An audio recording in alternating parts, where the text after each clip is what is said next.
Hello दोस्तों। सो आज हम स्टडी करने जा रहे हैं एजोर रिसोर्स मैनेजर के बारे में और साथ ही साथ हम एजोर रिसोर्स मैनेजर टेम्पलेट के बारे में भी स्टडी करेंगे।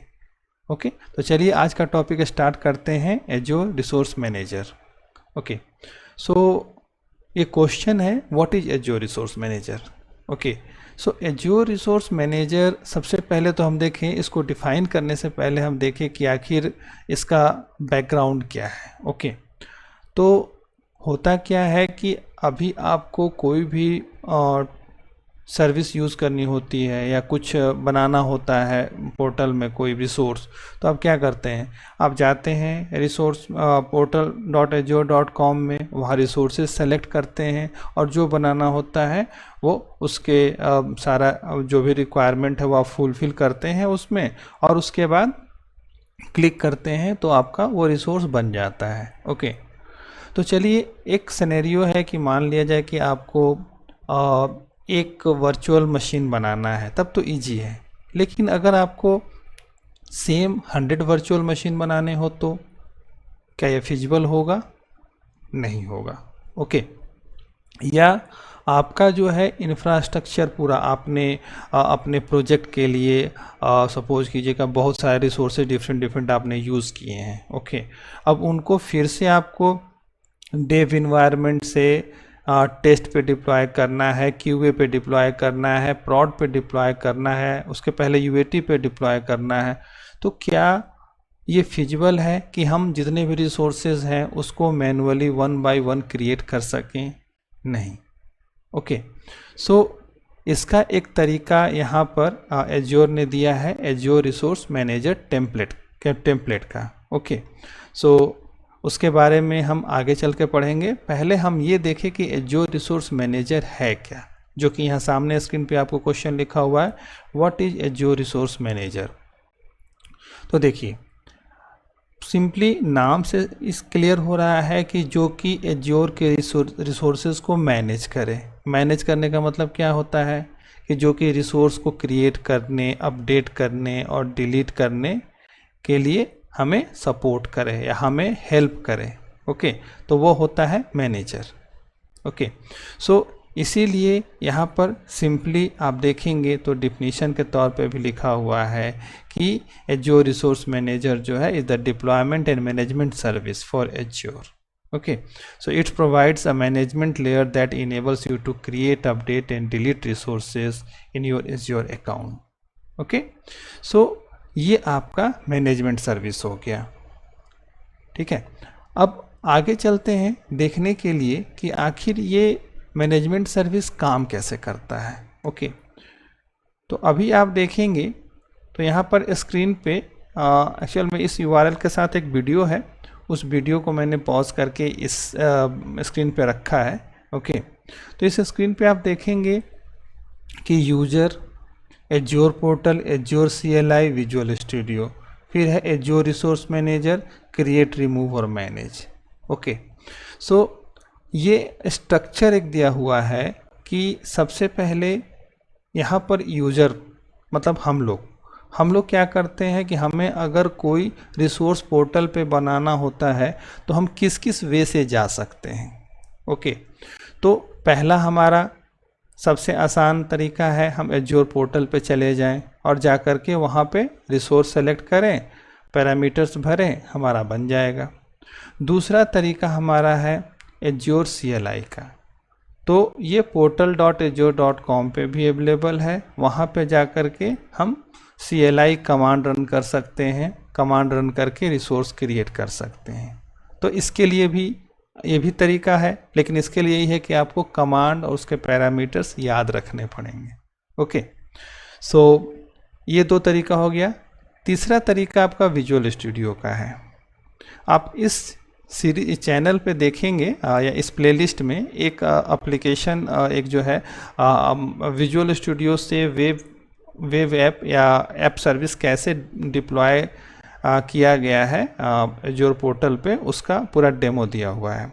तो उसमें क्या है आपका कि विजुअल स्टूडियो भी अलाउ करता है, क्योंकि दोनों माइक्रोसॉफ्ट का ही प्रोडक्ट है। सो विजुअल स्टूडियो में भी अगर आपको डायरेक्ट अगर यहाँ से डालना है कोई भी रिसोर्स को, मतलब जो रिसोर्स यहाँ से विजुअल स्टूडियो से बन सकता है, जैसे कि ऐप सर्विस हो गया, फंक्शन ऐप हो गया, ओके, तो आप यहाँ पे पैरामीटर्स भरेंगे। पहले तो कनेक्शन करेंगे, मतलब दोनों का जो विजुअल स्टूडियो और जो आपका एज्योर पोर्टल है, दोनों में आपको पहले साइन इन करना पड़ेगा, ठीक है।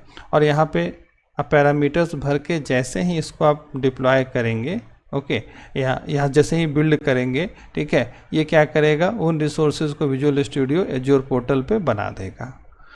सो एक मिनट कट करना पड़ेगा।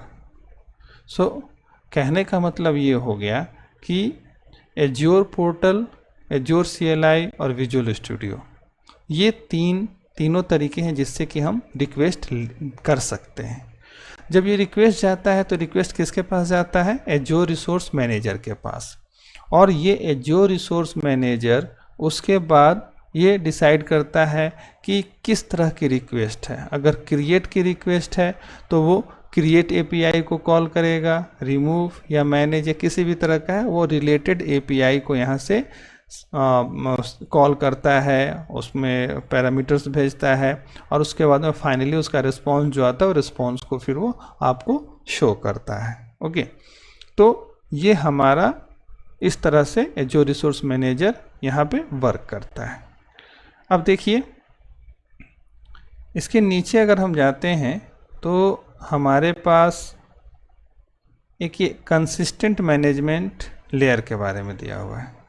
सो कंसिस्टेंट मैनेजमेंट लेयर क्या होता है, तो एक देखिए सबसे पहले कि हमारे पास जो है जितनी भी रिक्वेस्ट है और सारी रिक्वेस्ट कहाँ से जा रही है, एज्योर API के थ्रू ही जा रही है। सो रिसोर्स मैनेजर क्या करता है कि वो रिक्वेस्ट रिसीव करता है सबसे पहले। अगर यहाँ पे हम देखें इस इमेज में तो हमारा जो एज्योर रिसोर्स मैनेजर है वो सबसे पहले क्या करता है कि वो रिक्वेस्ट आपसे लेता है। रिक्वेस्ट कहाँ से ले रहा है, तो अब देखिए एज्योर पोर्टल, पावरशेल, CLI या रेस्ट क्लाइंट से भी आ सकता है, क्योंकि आपने कोई ऐसी बना रखी है API जो कि रिसोर्स डिप्लॉय करे, उसके थ्रू भी आ सकता है। तो मल्टीपल ऑप्शंस हैं जिससे कि आ सकता है। आने के बाद एज्योर रिसोर्स मैनेजर क्या करता है कि उसको ऑथेंटिकेट करता है और ऑथोराइज करता है, देखता है कि जो भी रिक्वेस्ट आ रही है ऑथेंटिक है नहीं, क्या उसको परमिशन है कि नहीं रिसोर्स बनाने का, उसका सब्सक्रिप्शन किस टाइप का है, उस सब्सक्रिप्शन में ये सारे ऑप्शंस अवेलेबल है कि नहीं, ये सारी चीज़ें देखता है। उसके बाद ये अलाउ करता है आगे बनाने के लिए। ओके, सो उसका पर्टिकुलर ये एज्योर सर्विस मान लिया डेटा स्टोर पे कोई है या वेब ऐप है, तो ये उसको कॉल करता है और कॉल करने के बाद में ये उसको डिप्लॉय कराता है। ओके, सो ये इसीलिए चूँकि अब ये है कि मल्टीपल चीज़ें, मल्टीपल क्या कह सकते हैं कि मल्टीपल रिक्वेस्ट जो रिसोर्स मैनेजर के पास आ रहे हैं, सेम टाइम में आ सकते हैं। ओके, तो ये कंसिस्टेंट वे में ये सारे रिसोर्सेस, सारे रिक्वेस्ट पे काम करता है, काम करके रिटर्न बैक रिजल्ट देता है। तो इसे चूँकि कंसिस्टेंसी के साथ ये काम करता है, इसीलिए इसको कंसिस्टेंट मैनेजमेंट लेयर भी कहा जाता है। ओके, अब देखिए यहाँ कुछ टर्मिनोलॉजी दिया हुआ है, इसको भी पढ़ना ज़रूरी है, इसीलिए इसको मैं कवर करता हूँ। ओके, सो अब देखिए कि रिसोर्स तो आप जान गए कि पोर्टल में गए, कोई भी एक रिसोर्स है, वर्चुअल मशीन है, वेब ऐप है, डेटाबेस है, वर्चुअल नेटवर्क है, वो एक रिसोर्स है। तो रिसोर्स हो गया, मैनेजेबल आइटम, एक सर्विस हो गई उसकी। रिसोर्स ग्रुप, सो रिसोर्स ग्रुप क्या होता है, अगर हम इस रिसोर्स ग्रुप के बारे में बात करें तो ये क्या होता है। ओके, तो देखिए इसको जानने के लिए हम क्या करते हैं, जैसे कि आप सपोज कीजिए कि आपने एक वेब ऐप बनाया, ये वेब ऐप आपका है, ठीक है। एक आपने इसमें डेटाबेस बनाया, ठीक है, और एक आपने इसमें फंक्शन बनाया। ओके, एक आपने इसमें सपोज कीजिए कि मॉनिटरिंग करने के लिए एज्योर मॉनिटर बनाया। तो ये आपने 4 अलग अलग रिसोर्सेज बनाए। अब इन चारों रिसोर्सेज को हम क्या करते हैं, एक ग्रुप में रख लेते हैं। तो जब एक ग्रुप में रखते हैं तो ये हो जाता है रिसोर्स ग्रुप। ऐसा नहीं है कि हम किसी भी रिसोर्स को लेकर ग्रुपिंग कर सकते हैं। ग्रुप बनाने के पीछे एक मोटो होता है, एक मकसद होता है। ओके, क्या मकसद होता है? तो वो मकसद ये है, ठीक है, कि हम यूजेस wise, department wise, role wise और कह सकते हैं कॉस्टिंग के पर्पस से हम रिसोर्सेज की ग्रुपिंग करें। ओके, सो इससे क्या होगा कि हम एक बेटर एनालिसिस कर सकेंगे। ओके, सो ये हमारा एक रिसोर्स ग्रुप हुआ। ओके, अब देखिए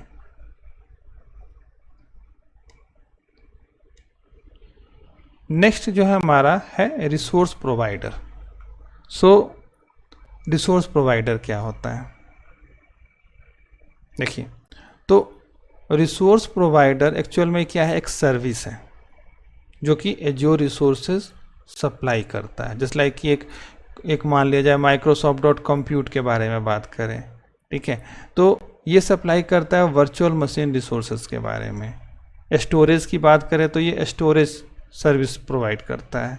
ओके, तो एक्चुअल में रिसोर्स प्रोवाइडर कुछ नहीं, जस्ट लाइक कि आप समझ लो तो एक तरह से एक नेम स्पेस टाइप का है, एक ग्रुप है फंक्शंस का जिसमें कि एपीआईज रखी हुई हैं।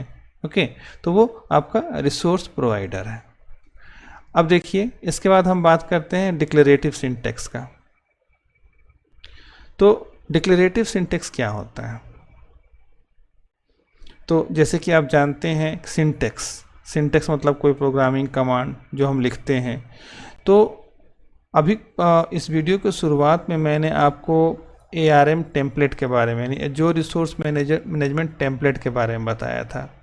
और देखिए एक बाइसेप फाइल्स भी होता है। तो दो तरीके हैं, जो resource template, ARM template and bicep files. तो इनमें क्या होता है कि सिंपली आप देखिए, आगे भी ARM और बाइसेप टेम्पलेट्स के बारे में है, बाइसेप फाइल्स के बारे में। तो यहाँ पर मैं आपको बता दूं कि ये दोनों क्या है, तो ये दोनों एक तरह से XML का डॉक्यूमेंट है। ठीक है, XML का डॉक्यूमेंट। अगर हम इसका ओवरव्यू करें तो इसको मैं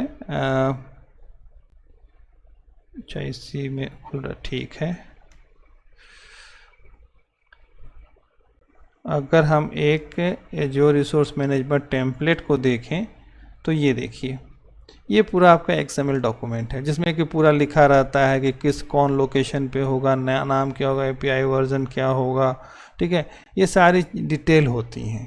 तो ये सारी डिटेल इसमें फीड कर दी जाती हैं और फीड करने के बाद आप इजी वे में इसको कहीं भी डिप्लॉय कर सकते हैं। ओके, तो एज्योर रिसोर्स मैनेजमेंट टेम्पलेट और बाइसेप फाइल्स भी वही होता है। सो यहाँ पर दो तरीके हैं जिससे कि आप कर सकते हैं।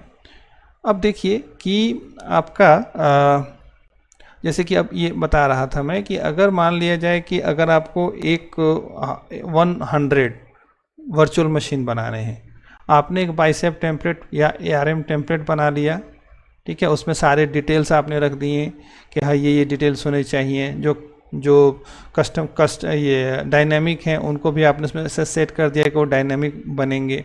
ठीक है, इस तरह से आपने बना दिया। अब बनाने के बाद जो डिप्लॉयमेंट पाइपलाइन आप बनाएंगे उसमें उस टेम्पलेट को 100 टाइम्स एग्जीक्यूट कर देंगे, तो 100 VMs आपके बनकर तैयार हो जाएंगे। ओके, सो ये एक बेनिफिट हो जाता है। और ये आपका 100 VMs यानी पाइपलाइन एग्जीक्यूट होने में जितना टाइम लगा उतना टाइम लगा, ना तो कोई मैनुअल इंटरवेंशन है, ना कोई ह्यूमन एरर होने की संभावना है, तो आपका जो है ये परफेक्ट होगा और आप कहीं पर भी इसको बना सकते हैं। जस्ट लाइक कि अब इसको सपोज कीजिए कि आपने उसमें लिखा कि डेव के लिए कहीं पे आपने कीवर्ड डाल दिया डेव। ओके, जब उसको UAT पे डालना है या QA पे डालना है, आपको क्या करना है, उस टर्म डेव को रिप्लेस कर देना है QA से।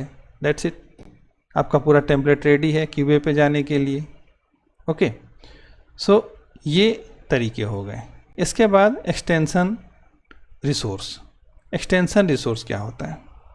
तो देखिए, ऐसा होता है कि हम जब एक रिसोर्स कभी बनाते हैं तो कभी कभी उसको दूसरे रिसोर्सेज की भी ज़रूरत होती है। ऐसा नहीं कि वो खुद से ही रन हो जाएगा। ओके, तो कभी कभी उसमें क्या होता है कि कुछ अनदर रिसोर्सेज की भी ज़रूरत पड़ती है। तो हम क्या करते हैं कि हम वो तो रिसोर्स बनाते नहीं हैं, लेकिन वो रिसोर्स उसके साथ लिंक होने का ऑटोमेटिक बन जाता है। ओके, सो यहाँ पर देखिए, तो इसमें सीधे कहा गया कि a resource that adds to another resource capabilities. For example, a role assignment is an extension resource. Okay, तो रोल असाइनमेंट क्या हो गया? आपका एक्सटेंशन रिसोर्स हो गया। ओके, सो अब यहाँ पर रोल असाइनमेंट क्या होता है, ये तो आगे की बात है कि रोल असाइनमेंट कैसे क्या क्या काम करता है। तो यहाँ पर कोई भी रिसोर्स आप बनाते हैं तो एक रोल असाइनमेंट का रहता है, जो कि उसका एक्सटेंशन रिसोर्स बोला जाता है जिसे। ओके, सो यहाँ पर हमने कुछ डिफरेंट टर्म्स के बारे में स्टडी किया। अब देखिए, यहाँ पे बेनिफिट्स के बारे में हम देखते हैं कि बेनिफिट्स क्या है। तो manage your infrastructure through declarative template rather than script. एक टेम्पलेट है, टेम्पलेट में आपने सारा फिल कर दिया, एग्जीक्यूट किए जा रहे हैं, आपका मैनेज हो रहा है। Deploy, manage and monitor all the resources of your solution as a group. अब देखिए, अब आपने बारी बारी से एक एक डिप्लॉय किया, आप डेवलपमेंट करते जा रहे हैं, जो जो चीज़ की ज़रूरत हो रही है आप 1 बाय 1 डिप्लॉय करते जा रहे हैं। ठीक है, जब आपका पूरा हो गया डेवलपमेंट तो आपके पास बल्क ऑफ रिसोर्सेज होंगे। तो उन बल्क ऑफ रिसोर्सेज का टेम्पलेट आपके पास ऑलरेडी रेडी है, बस उसको दूसरे इन्वायरमेंट में डालना है या रीटेस्ट करना है, दूसरा डेवलपमेंट सर्वर बनाना है। तो बस उन टेम्पलेट्स को बस एग्जीक्यूट करना है आपको, दैट्स इट। ओके, तो ये आपका एक कह सकते हैं कि लाइफ इजी हो गया। अब देखिए, इसके बाद redeploy solution throughout the development life cycle. चलिए रहने दीजिए, फिर नेक्स्ट हम देखते हैं define the dependency between resources so they are deployed in the correct order. हाँ, ये एक बात है, ठीक है, कि जो भी अगर मान लिया जाए कि आपने 50 रिसोर्सेज यूज़ करने हैं, ठीक है, तो जब 50 रिसोर्सेज यूज़ करने हैं तो ऐसा नहीं है कि आपको क्या करना है कि किसी भी ऑर्डर में लगा देंगे, नहीं। पहले ये देखना होगा कि जिसकी डिपेंडेंसी किसी पे नहीं है उसको डिप्लॉय करना होगा, फिर उसके बाद में उस पे जो डिपेंडेंट है उसको डिप्लॉय करना होगा। ओके, सो अलग अलग ये हमें एक ऑर्डर में करना पड़ेगा। ठीक, अब देखिए, अब आराम से इसमें जो है हम ये कहें कि apply access control to all service because Azure role based access control is natively integrated into the management platform. Okay, so यहाँ पे role based access control already है अवेलेबल। सो हम आसानी से क्या कर सकते हैं कि जो भी सर्विसेज हैं उन पे एक्सेस अप्लाई कर सकते हैं। ओके, अब देखिए नेक्स्ट कहता है क्या है कि apply tags to resources logically organise all the resources in your subscription. हाँ, अब मान लिया जाए कि हमने अपने सब्सक्रिप्शन में 100 बना रखे हैं, कुछ हो सकता है कि हमने अकाउंट डिपार्टमेंट्स के लिए बनाए लिए हैं, कुछ हमने क्या HR डिपार्टमेंट के लिए लिए हैं। ठीक है, तो हमें कैसे पता चलेगा कि कौन सा रिसोर्स जो है HR का है, कौन सा एडमिन का है, कौन सा अकाउंट का है? तो उसके लिए टैगिंग कर देते हैं, उससे हमें आसानी हो जाती है। ओके, इवन आप डिपार्टमेंट वाइज जो कॉस्टिंग करते हैं, ठीक है, उनको भी क्लैरिफाई करने के लिए आप टैगिंग कर सकते हैं।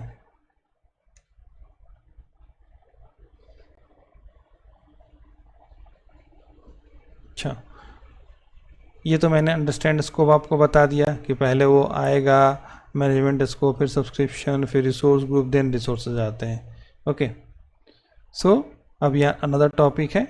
तो फिलहाल हमने इस वीडियो में ये देखा कि जो रिसोर्स मैनेजर क्या होता है, ये काम कैसे करता है और इसके बेनिफिट्स क्या क्या हैं। ओके, सो इस वीडियो के लिए इतना ही दोस्तों, थैंक यू।